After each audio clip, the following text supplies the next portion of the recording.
How to share your Telegram profile link. Hi guys, in this video I'm going to show you step by step that how you can share your Telegram profile link. So let's dive in. So first you have to open your Telegram app and then you have to click this settings gear on the bottom right corner. Now you have to simply click this edit on the top right corner. And now you simply have to choose a username over here. Just type in a username by clicking over here.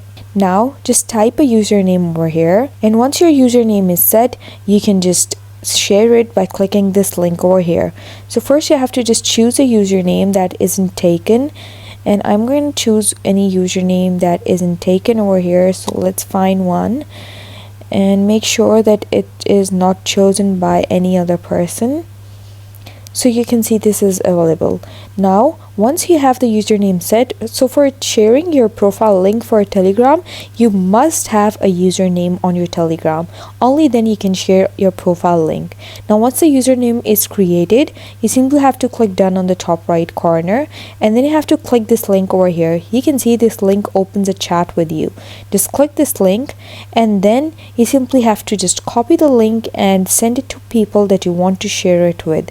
And then you can just send it to the people that you like, and then click done on the top right corner, and that's how you do it.